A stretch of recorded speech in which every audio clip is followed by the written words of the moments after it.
Fit بال کھیلنا، جو کہ ہمارے علاقے کی سب بچوں کی فطرت ہے کہ جیسے ہی پیدا ہوتے ہیں تو وہ فٹ بال کھیلنا شروع کر دیتے ہیں۔ اسی طرح میرے والد صاحب پاکستان آرمی کی ریڈ آرمی میں وہ کے کھلاڑی تھے، تو میں ہاکی بھی کھیلا کرتا تھا، کھیل کے میدانوں میں گھسا رہتا تھا، کیرم کھیلا کرتا تھا، اور بعض اوقات اپنے دوستوں کے ساتھ باغات میں بھی جایا کرتا تھا، وہاں سے امرود چوری کر کے کھانے، اسی طرح بعض اوقات پپیتے، آم اتارنے، اور اسی طرح دن گزرتا تھا۔ لیکن جیسے ہی شام ہوتی تھی تو فوری طور پہ میں کتابیں ہوتی تھی اور میں ہوتا تھا، پھر میرا پڑھائی کا عالم ہوتا تھا۔ زبردست۔ اچھا مجھے بتائیے کہ آپ کی انگلش ادب سے دوستی کیسے ہوئی اور آپ نے کن کن مصنفین کو پڑھا؟ بات یہ ہے کہ شروع ہی سے میں نے جب گریجویشن کی تو وہ بھی انگلش لٹریچر میں کی، later on bachelor of education بھی انگلش لٹریچر میں کی، اور ایم اے انگلش میں بھی پنجاب یونیورسٹی سے انگلش لٹریچر ہی میں کیا۔ لیکن اس کے ساتھ ساتھ میں نے اردو لٹریچر کا بھی مطالعہ کیا، اس میں بہت سے مصنفین سامنے آئے جن کا میں نے مطالعہ کیا۔ مثال کے طور پہ شعراء میں سے میر تقی میر، غالب اور علامہ اقبال میرے فیورٹ شعراء میں سے ہیں۔ غالب اور علامہ اقبال کی جو شاعری ہے، اس کی گہرائی، اس کا فلسفہ، سوچ، تفکر انتہائی بلند ہے، جس میں ملک و قوم کے لیے ایک جذبہ ہے، ایک تربیت ہے، ایک تعلیم ہے، ایک پیغام ہے، اور اس لیے انہیں پسند کیا۔ اور انگلش میں بائرن، شیلے، شیکسپیئر، یہ تمام جو مشہور انگلش پوئٹ تھے، ناولسٹ تھے، ان سب کے ناول اور شاعری سے گزرا ہوں، اس کا مطالعہ کیا، اور خاص طور پہ جان کیٹس کی جو شاعری تھی اس نے مجھے بہت زیادہ متاثر کیا، اور اس طرح انگلش ادب میں میری دلچسپی بہت زیادہ تھی، اور میں پھر ٹیچر بھی انگلش ہی کا بنا، اور وہاں ہی سے میں پھر پرموٹ ہو کے سٹی پبلک اسکول کا پرنسپل بنا۔ آپ کے اساتذہ کون کون تھے؟ میرے اساتذہ میں خیر اللہ تھے، ایف ایس خیر اللہ، بہت ہی بڑے ملم منتظم تھے۔ ڈنکن تھے جو ہمیں انگلش گرامر پڑھایا کرتے تھے۔ جان رف تھے آئرش ٹیچر، اور پھر پروفیسر صابر، پروفیسر سیمل لالدی، اور پنجاب یونیورسٹی میں بھی جو مشہور انگلش کے پروفیسر تھے، میں ان کے زیر تعلیم رہا اور ان سے میں نے تعلیم حاصل کی، اور آج بھی ان کا پڑھانے کا انداز، ان کا انگلش لٹریچر میں دسترس جو ہے وہ اپنی جگہ صاحب کمال تھے، اور میں فخر کرتا ہوں کہ میں ایسے اساتذہ کے زیر تعلیم رہا۔ پروفیسر یوسف نیر، پرویز بزمی صاحب، یونس شہباز صاحب جیسے بڑے بڑے رائٹرز کے ساتھ آپ کی دوستی تھی، ان سے کن موضوعات پر آپ کی بحث ہوتی تھی؟ ایکچولی ان سب سے کچھ تو ذاتی تعلق داری تھی۔ مثال کے طور پہ پروفیسر یوسف نیر ایک بھائی کی طرح تھے، اور اکثر و بیشتر میں اپنے اسکول میں شاعرانہ محفلوں کا اہتمام کیا کرتا تھا، جہاں سیالکوٹ کے مشہور جو شعراء تھے وہ آیا کرتے تھے، اور میں ان کے کلام سے فیض یاب ہوا کرتا تھا۔ اور اسی طرح پرویز بزمی تو میرے رشتے میں کزن تھے، اور ان سے اکثر و بیشتر گھر میں بھی اور باہر بھی اٹھنا بیٹھنا ہوتا تھا، اور یونس شہباز کیونکہ پرویز بزمی کے ساتھ ہی ہمیشہ رہتے تھے، اس طرح میں ان کی بھی صحبت میں رہا، اور یہ تمام شعراء صاحب علم تھے اور صاحب کمال تھے۔ پروفیسر یوسف نیر کا میں ذکر کرنا چاہوں گی کہ پروفیسر یوسف نیر میرے دل کے بہت قریب تھے، میرے عظیم استاد تھے، اور میں یہ ضرور ذکر کروں گی کہ لوگ کہتے ہیں میں بہت اچھا بولتی ہوں، میرے ایکسنٹ کو سدھارنے میں، میری غلطیاں نکالنے میں سب سے بڑا ہاتھ ان کا تھا. خدا انہیں جنت نصیب کرے. میرا سوال آپ سے یہ ہے کہ بطور پرنسپل آپ کو کتنی مشکلات کا سامنا کرنا پڑا؟ کرسچن ہونے کے ناطے آپ نے ایک بڑا نام کمایا، کتنی جدوجہد کی یہ نام کمانے میں؟ سب سے پہلے تو جب مجھے پرنسپل بننے کا موقع دیا گیا تو میں اساتذہ میں سے سب سے سینئر ترین تھا. پھر میری تعلیمی قابلیت، میری شخصیت کا میلان جو ہے وہ اس قابل تھا کہ مجھے پرنسپل کا موقع دیا جائے. مجھے انہوں نے عارضی طور پہ 1 سال کا موقع دیا جس میں میں نے ثابت کیا کہ میں اس عہدے کے لائق ہوں، اور اسی عرصے کے دوران سٹی پبلک اسکول نے بام عروج حاصل کیا اور کامیابیاں اس کے حصے میں آئیں. سیالکوٹ کے مشہور ڈاکٹرز، بعض آرمی افیسر اور بڑے بڑے عہدوں پہ جو صاحبان ہیں وہ میرے ہی اسٹوڈنٹ ہیں، اور مجھے اور میرے ساتھی اساتذہ کو ان پہ فخر ہے، اور وہ بھی مجھے یقین ہے کہ ہمیشہ مجھ پہ فخر کرتے ہیں. ہماری قوم کے آگے بڑھنے میں ہمارے اداروں کا کیا رول ہے؟ ہمارے ادارے جو ہیں وہ ایسے صاحبان کے زیر انتظام ہیں جو خدمت، دلوت خدمت خصوصی طور پہ اس سے آری ہیں. وہ یہ نہیں سمجھتے کہ تعلیم دینا ایک ماں کی ذمہ داری ہے، باپ کی ذمہ داری ہے، اور اس کے بعد ایک استاد کی ذمہ داری ہے. وہی عام بچوں کو قوم کا معمار بناتا ہے، اس کا سپاہی بناتا ہے، اس کا افسر بناتا ہے، اس کا رہنما بناتا ہے. اپنی جوانی میں کیا آپ نے اپنی کمیونٹی کے لیے کچھ کیا؟ ہاں، میں نے کچھ نہ کچھ کرنے کی کوشش کی.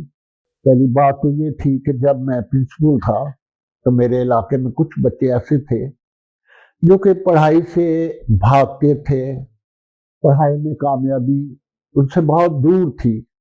میں انہیں اپنی گاڑی میں بٹھاتا، اپنے ہی اسکول لے جاتا، بلکہ بعض اوقات فیسیں بھی ان کی میں اپنی جیب سے دیتا، اور آج وہ اکثر و بیشتر کامیاب بھی ہے اور بڑے بڑے عہدوں پہ فائز بھی ہیں. اس کے علاوہ میں نے اکثر و بیشتر چرچ میں چلا جایا کرتا تھا، تو وہاں بلا امتیاز، کیا مسلم کیا کرسچن، 9th اور 10th کی بچی اور بچوں کو انگلش پڑھایا کرتا تھا تاکہ وہ جب ایگزام آئے تو بہتر مارکس حاصل کر سکے. اس کے علاوہ میں نے ہر طرح کی اپنے چرچ میں خدمت کی، اور وہاں ایک چھوٹا سا اسکول بھی کھولا جو کہ ایک ویلفیئر ادارہ تھا، اور وہ سنٹ فرانسس اسیسی ویلفیئر اسکول کے نام سے جانا جاتا ہے، اور آج بھی وہ کام کر رہے ہیں. You are such a great personality. We are so proud of you کہ ہمارے معاشرے میں آپ جیسے عظیم لوگ موجود ہیں جن کی وجہ سے ہمارا معاشرہ قائم ہے. میرا سوال آپ سے اب یہ ہے کہ سنا ہے کہ آپ کے گھر میں کتابیں ہی کتابیں نظر آتی تھیں، کیا آج لوگوں میں کتابیں پڑھنے کا رجحان ہے یا نہیں؟ بات یہ ہے کہ سب سے پہلے تو خود بھی میں جو بھی اردو ادب کی، خاص طور پہ اردو ڈائجسٹ اور بھی بہت سی ڈائجسٹ کتابیں اردو میں، انگلش میں، وہ میں پڑھا کرتا تھا. اور میری یہ کہنا چاہیے کہ مجھ میں ایک تجسس ہوتا تھا، ایک شوق ہوتا تھا کہ میں کتابیں پڑھوں، اور میں انہیں پڑھا کرتا تھا. اور ہر موضوع پہ ڈکشنری اور کتابیں، ہیلتھ پہ مختلف شعبوں کی کتابیں میں نے پڑھی، انہیں محفوظ کیا تاکہ میرے بہن بھائی اور میرے بچے بھی ان سے استفادہ حاصل کر سکیں. اور میں اپنی تنخواہ کا تقریباً 30 حصہ ان پہ خرچ کر دیا کرتا تھا.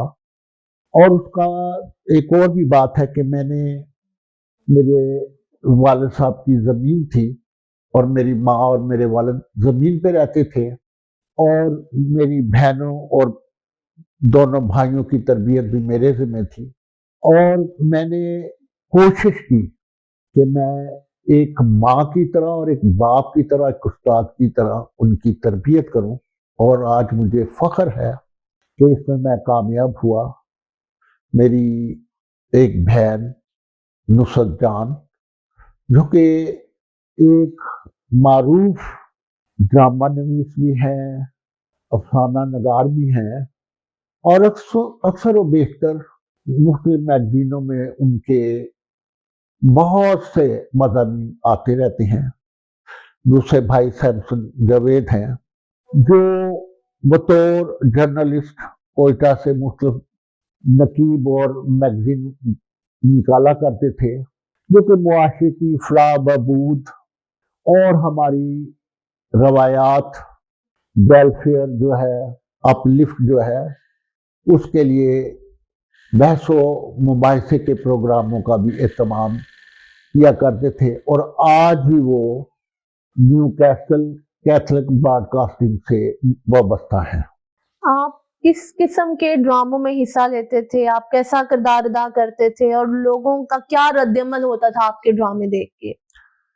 پہلی بات تو یہ کہ ہمارا علاقہ جو ہے، یہاں کے چرچ کا نام سینٹ فرانسس اسیسی کا چرچ ہے، اور 4 اکتوبر جو ہے وہ مقدس سینٹ فرانسس اسیسی کے ڈیتھ اینیورسری کا دن ہے۔ یہ دن بڑی دھوم دھام سے بچوں کے کھیل کود کے اہتمام میں اور ڈراموں میں گزرا کرتا تھا۔ جب میں چھوٹا ہوتا تھا تو اپنے بڑوں کو ڈرامے کرتے دیکھتا تھا۔ ان کے ڈرامے بڑے مشہور تھے، لیکن ان میں مذہبی رنگ کم اور دنیاوی باتیں زیادہ ہوتی تھی۔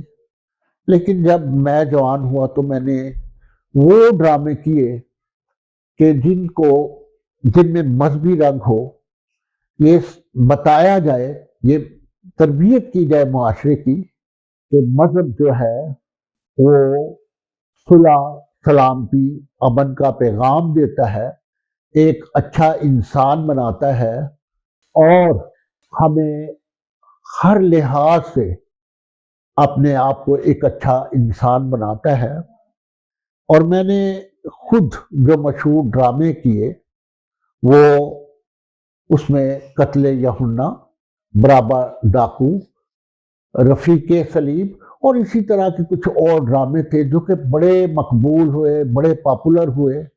مختلف شہروں میں انہیں ری پلے کیا گیا، مختلف اسٹیجز پہ ہم نے ری پلے کیا، اور لوگوں کی بڑی تعریف و تصریف حاصل کی ہم نے۔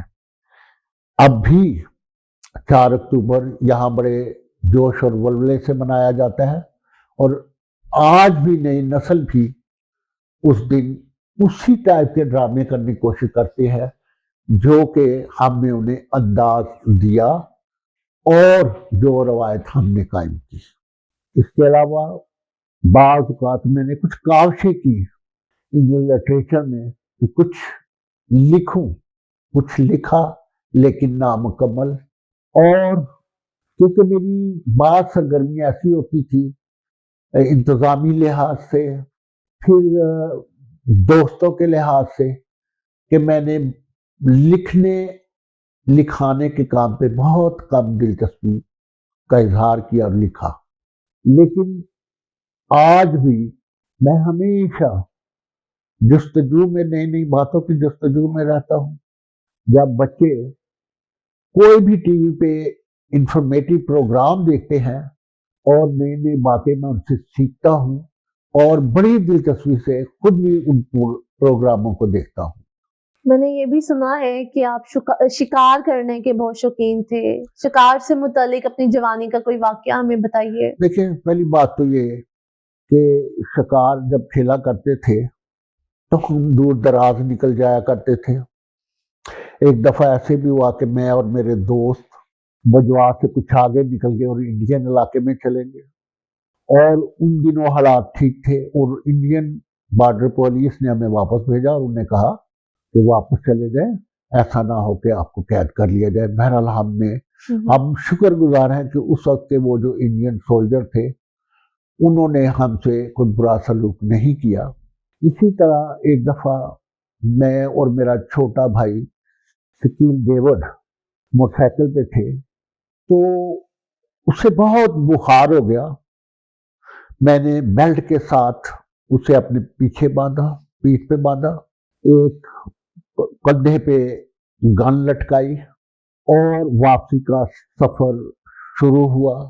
ایک دم تاریکی چھا گئی، سخت بارش شروع ہو گئی اور 2-3 میل کے فاصلے کے بعد گاڑی نے بھی، موٹر سائیکل نے بھی کام چھوڑ دیا. میں نے پھر بھی اسے اپنی پیٹھ پہ لادے رکھا، موٹر سائیکل کو چلا کے کھچیاں تک آیا. وہاں کچھ دکانیں تھیں، ان کے نیچے کچھ لوگوں نے آگ جلائی ہوئی تھی. وہاں ہم دونوں نے ہاتھ تاپے. وہاں میڈیکل سٹور سے میں نے اسے دوائی لے کے دی، اسے میں نے چائے پلائی اور اس نے کچھ بہتری محسوس کی اور اتفاق دیکھیے کہ موٹر سائیکل بھی ایک دم سٹارٹ ہو گئی اور ہم دونوں خیریت سے گھر پہنچے.